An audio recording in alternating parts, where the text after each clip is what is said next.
Soil erosion. Moving to the chapter.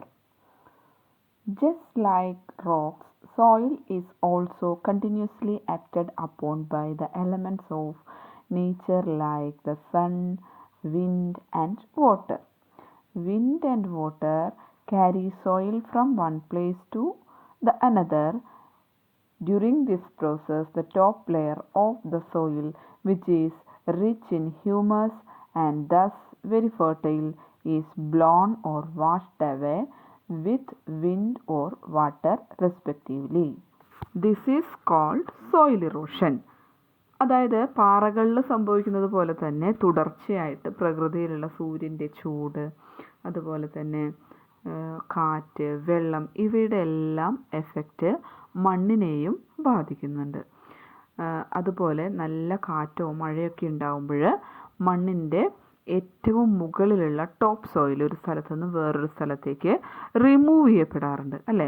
അതായത് അത്തരം പ്രതിഭാസങ്ങൾ കൊണ്ട് മുകളിലെ മണ്ണ്, അതായത് ഏറ്റവും വളാംശമുള്ളതും ഫലഭൂയിഷ്ഠമായ മണ്ണാണേത്, ഈ ടോപ്പ് ലെയർ സോയിൽ എന്ന് പറയുന്നത്. അപ്പോൾ പ്രകൃതിയിൽ ഉണ്ടാകുന്ന കാറ്റിൻ്റെയോ അല്ലെങ്കിൽ ശക്തമായ മഴയുടെയോ ഒക്കെ കാരണം കൊണ്ട് ഒരു ഭാഗത്തുള്ള ടോപ്പ് സോയിൽ വേറൊരു ഭാഗത്തേക്ക് മാറ്റപ്പെടുന്നുണ്ട്. അങ്ങനെ മാറ്റപ്പെടുന്ന ആ ഒരു പ്രോസസ്സിനെയാണ് നമ്മൾ soil erosion അഥവാ മണ്ണൊലിപ്പ് എന്ന് പറയുന്നത്. Okay, thus we can define soil erosion as the removal of the fertile topsoil by the action of water and wind. അപ്പോൾ നമുക്ക് സോയിൽ ഇറോഷനെ എങ്ങനെ ഡിഫൈൻ ചെയ്യാൻ പറ്റും? സോയിൽ ഇറോഷൻ എന്ന് പറയുന്നത് എന്താണ്? ഏറ്റവും മുകളിലുള്ള ഫെർട്ടൈൽ ടോപ്പ് സോയിലിനെ റിമൂവ് ചെയ്ത് വേറൊരു പ്ലേസിലേക്ക് മാറ്റപ്പെടുത്തുന്നതിനെ അതിനെയാണ് നമ്മൾ എന്തെന്ന് പറയുക? Besides wind and water, there are some other factors which are also responsible for the erosion of soil. You will study about them in higher classes. ഇനി പ്രകൃതിയിലുണ്ടാവുന്ന ഈ ശക്തമായ കാറ്റിൻ്റെയോ മഴയുടെയൊക്കെ പ്രവർത്തനം മൂലം ടോപ്പ് സോയിൽ ഒഴുകിപ്പോകുന്നത് കൂടാതെ വേറെയും ചില കാരണങ്ങൾ കൊണ്ട് മണ്ണൊലിപ്പ് ഉണ്ടാവാറുണ്ട്. അപ്പോൾ അത്തരം കാര്യങ്ങളെ പറ്റിയൊക്കെ നിങ്ങൾ വലിയ ക്ലാസ്സുകളിൽ പഠിക്കുന്നതാണ്. Okay. Soil erosion is a natural process and the amount of soil displaced or removed is balanced by the amount of soil formed in nature. അതായത് സോയിൽ ഇറോഷൻ എന്ന് പറയുന്നത് ഒരു നാച്ചുറൽ പ്രോസസ്സാണ്. അപ്പോൾ ഒരു തവണ റിമൂവ് ചെയ്യപ്പെടുന്ന സോയില് അത് പ്രകൃതിയിൽ തന്നെ പിന്നീട് ഉണ്ടാവുമ്പോൾ ആ മണ്ണിൻ്റെ അളവ് എന്താവുന്നു? ബാലൻസ്ഡ് ആയിട്ട് പോകുന്നു. But due to increasing human activities like cutting of trees called deforestation and building of roads and industries, the pace at which soil is eroded is exceeding the pace at which soil is formed. അതായത് human ആക്ടിവിറ്റീസായ മരം മുറിക്കൽ, അതുപോലെ തന്നെ road പണിയൽ, വലിയ വലിയ building പണിയുക, industries ഉണ്ടാക്കുക, അതിൻ്റെയൊക്കെ ഭാഗമായിട്ട് എന്താ സംഭവിക്കുന്നതെന്ന് വെച്ചാൽ മണ്ണൊലിപ്പ് കൂടിക്കൂടി വന്നിരിക്കുകയാണ്. അതുകൊണ്ട് തന്നെ നഷ്ടമാവുന്ന മണ്ണിൻ്റെ ഉൽപ്പാദനം വളരെയധികം കുറഞ്ഞു പോകുന്നു. Okay, we need to take some immediate steps to stop this. അതായത് ഈ പ്രക്രിയ, അതായത് മണ്ണൊലിപ്പിലൂടെ നഷ്ടപ്പെട്ട മണ്ണ് പ്രകൃതിയിൽ നിന്ന് തന്നെ ഉണ്ടാവുന്ന ആ സമയത്തിന് മുന്നേ തന്നെ പിന്നെയും എന്ത് ആവർത്തിക്കുകയാണ്? സോയിൽ ഇറോഷൻ വന്നുകൊണ്ടിരിക്കുകയാണ്. അതിൻ്റെ പ്രധാന കാരണങ്ങളാണ് ഏതൊക്കെ? മരങ്ങൾ വെട്ടി നശിപ്പിക്കുക, അതുപോലെ തന്നെ കാടുകൾ മാറ്റി അവിടെ റോഡും ഇൻഡസ്ട്രീസൊക്കെ നടത്തുക, അങ്ങനെയൊക്കെ ചെയ്യുമ്പോൾ അതെന്താവുന്നു? വലിയ തോതിൽ മണ്ണൊലിപ്പിനത് കാരണമാകുന്നു. If we don't, we will be left with very little soil and thus very few plants growing around us. Hence our needs will not be fulfilled. അതായത് നമ്മൾ ഇതിനെതിരെ പ്രതികരിച്ചില്ല എങ്കിൽ, അല്ലെങ്കിൽ നമ്മൾ മണ്ണൊലിപ്പിനെ തടഞ്ഞില്ല എങ്കിൽ എന്താ സംഭവിക്കുന്നത്? മണ്ണ് നഷ്ടപ്പെടുകയും അങ്ങനെ ചെടികൾക്ക് വളരാനായിട്ട് പറ്റാതാവുകയും ചെയ്യും. അതുകൊണ്ട് തന്നെ നമ്മുടെ ആവശ്യങ്ങളൊന്നും പ്ലാന്റ്സ് ഇല്ലെങ്കിൽ നമുക്ക് ജീവൻ തന്നെ നിലനിൽക്കില്ല അല്ലേ. അപ്പോൾ അതുകൊണ്ട് മണ്ണൊലിപ്പ് തടയേണ്ടത് വളരെ അത്യാവശ്യമാണ്. Next, soil conservation. We can conserve soil and check soil erosion by following some simple steps. അതായത് മണ്ണിനെ സംരക്ഷിക്കാനായിട്ട് താഴെ പറയുന്ന ചില മെത്തേഡ്സിലൂടെ നമുക്ക് സാധിക്കും. First one, planting trees. ചെടികൾ വെച്ച് പിടിപ്പിക്കുക. The roots of plants bind soil particles together and prevent them for getting eroded. Therefore, we must plant more and more trees. അതായത് ചെടികളുടെ വേരുകൾ മണ്ണിനെ ഒഴുകിപ്പോവാതെ തടഞ്ഞു നിർത്താനായിട്ട് സഹായിക്കുന്നു. അതുകൊണ്ട് നമ്മൾ ധാരാളം ചെടികൾ വച്ച് പിടിപ്പിക്കണം. Next, terrace farming. On the hills, we can prevent soil erosion by making terraces along the slopes. അതായത് കുന്നിൻ ചെരുവുകളിലൊക്കെ കൃഷി ചെയ്യുമ്പോൾ എന്ത് ചെയ്യുക, നമ്മൾ തട്ടുകളായിട്ട് തിരിച്ചിട്ട് അവിടെ കൃഷി ചെയ്യുക.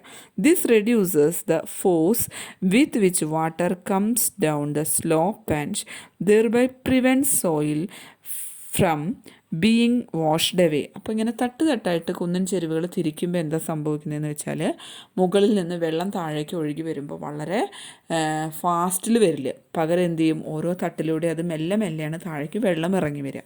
അപ്പോൾ അങ്ങനെ നമുക്കവിടെ സോയിൽ ഇറോഷൻ തടുക്കാനായിട്ട് സാധിക്കും. The method of practising farming by making terraces on the hillside is known as terrace farming. Terrace farming എന്താ നമ്മൾ കഴിഞ്ഞ ക്ലാസ്സിൽ സോഷ്യലിൽ പഠിച്ചതാണ്. ഓക്കെ, നെക്സ്റ്റ് മെത്തേഡ് എന്താണ്? Constructing dams. Flood is one of the main factors of soil erosion. അതായത് soil ഇറോഷൻ്റെ പ്രധാനപ്പെട്ട ഒരു കാരണം എന്താണ്? വെള്ളപ്പൊക്കമാണ്, അല്ലേ? If we construct dams to control floods then soil erosion can be prevented. ഇനി നമ്മൾ ഈ ധാരാളം വെള്ളം ഒഴുകി വരുമ്പോൾ അത് സ്റ്റോർ ചെയ്യാനായിട്ട് നമ്മൾ ഡാമുകൾ നിർമ്മിക്കുകയാണെങ്കിൽ ഒരു പരിധിവരെ വെള്ളപ്പൊക്കം തടഞ്ഞു നിർത്താനും അങ്ങനെ നമ്മുടെ മണ്ണൊലിപ്പിനത് തടയാനായിട്ട് സഹായിക്കുകയും ചെയ്യുന്നു. Okay, next, stopping overgrazing. Due to overgrazing the top layer of the soil becomes loose and is easily blown or washed away. അതായത് ഈ കന്നുകാലികളുടെ മേയൽ അനധികൃതമായിട്ട് നടക്കുന്നത് വഴി മുകളിലുള്ള മണ്ണ് എന്ത് സംഭവിക്കുന്നു, അതിന് ലൂസാവുന്നു. അപ്പോൾ അങ്ങനെ സംഭവിക്കുമ്പോഴത് വെള്ളം നല്ല ഫോഴ്സിൽ ഒഴുകി വരുമ്പോൾ ആ മുകളിലുള്ള മണ്ണത് ഒഴുകി പോകാനായിട്ട് കാരണമാകുന്നു. Stopping over grazing can prevent erosion of soil. അതായത് ഓവർ ഗ്രേസിംഗ് നമ്മൾ കുറയ്ക്കുകയാണെങ്കിൽ നമുക്ക് സോയിൽ ഇറോഷനെ തടയാനായിട്ട് കഴിയും. Okay, next, quick recall in page number 138. State whether the following statements are true or false. True ആണോ ഫോൾസ് ആണോ എന്ന് പറയുക. First one, rocks are made of minerals. അല്ലേ? ട്രൂ ആണ്. കാരണം എന്താണ്? Rocks are made of 2 or more minerals. Second one, only wind is responsible for soil erosion. അതായത് കാറ്റുകൊണ്ട് മാത്രമാണ് സോയിൽ ഇറോഷൻ നടക്കുന്നത്. ഫോൾസ് അല്ലേ? എന്തൊക്കെയാണ്? കാറ്റുണ്ട്, അതുപോലെ തന്നെ വാട്ടർ ഉണ്ട്, അതൊക്കെ അതിൻ്റെ റീസൺസാണ്. അപ്പോൾ അതുകൊണ്ട് അത് ഫോൾസ് ആണ്. Okay, then take page number 140. അതിൽ B section, fill in the blanks. First one, each rock is made of dash or dash minerals. എങ്ങനെയാണ് ഓരോ പാറകളും നിർമ്മിച്ചിരിക്കുന്നത്? Each rock is made of 2 or more minerals. Second one, soil consists of dash dash dash and air. എന്തൊക്കെയാണ് സോയിലുള്ളത്? Soil consist of sand, humus, water and air. Third one, dash soil consist of big sand particles. ഏത് type of സോയിലാണ് വലിയ വലിയ sand particles ഉള്ളത്? Sandy soil. Sandy soil consists of big sand particles. Fourth one, clayey soil is dash in nature. എങ്ങനെയാണ് ക്ലേയി soil ഇരിക്കുന്നത്? Sticky, അല്ലേ? പശ പോലെയുള്ളതാണ്. Clayey soil is sticky in nature. ഇനി C section, tick the correct answer. First one, which of these is not a type of soil? താഴെ തന്നിരിക്കുന്നതിൽ ഏതാണ് സോയിലിൻ്റെ വിഭാഗത്തിൽ പെടാത്തത്? Sandy, dust, ലോം. ഏതാണ്? ഡസ്റ്റാണ് വരിക അല്ലേ? മറ്റത് രണ്ടും രണ്ട് ടൈപ്പ് ഓഫ് സോയിൽസ് ആണ്. Second question, a small stone which is naturally smooth and round is called dash. Pebble, humus, gravel. അതായത് ഒരു നല്ല മിനുസമുള്ള റൗണ്ട് ഷേപ്പിലുള്ള ചെറിയ കല്ലിനെ എന്താ നമ്മൾ പറയുക? Pebble. Okay. Third question, extremely fine sand is called dash. Pebble, dust, gravel. അതായത് നന്നായിട്ട് ഫൈനായിട്ടുള്ള സാൻഡിനെ നമ്മൾ എന്താ പറയുക? Dust. Extremely fine sand is called dust. Fourth one, the layer of soil which is rich in humus and very fertile is the dash. Bottom layer, middle layer, topmost layer. അതായത് ഏറ്റവും ഫലഭൂയിഷ്ഠമായ മണ്ണ് ഏത് ഭാഗത്താണ് ഉണ്ടായിരിക്കുക? Bottom ലെയറിലാണോ, middle ലെയറിലാണോ, topmost ലെയറിലാണോ? ടോപ്പ് മോസ്റ്റ് ലെയറിൽ അല്ലേ? The layer of soil which is rich in humus and very fertile is the topmost layer. Fifth one, which of these is not a type of rock? Marble, clay, granite. താഴെ തന്നിരിക്കുന്നതിൽ റോക്കിൻ്റെ വിഭാഗത്തിൽ പെടാത്തത് ഏതാണ്? Clay ആണ് വരിക. കാരണം clay ഏത് വിഭാഗത്തിൽ പെട്ടതാണ്? Type of സോയിലാണ് അല്ലേ ക്ലേ. അതുകൊണ്ട് ക്ലേ ആണ് അതിൻ്റെ ആൻസർ. ഓക്കെ, അപ്പോൾ നിങ്ങളെല്ലാവരും ഇത് ടെക്സ്റ്റ് ബുക്കിലേക്ക് നീറ്റായിട്ട് എഴുതുക.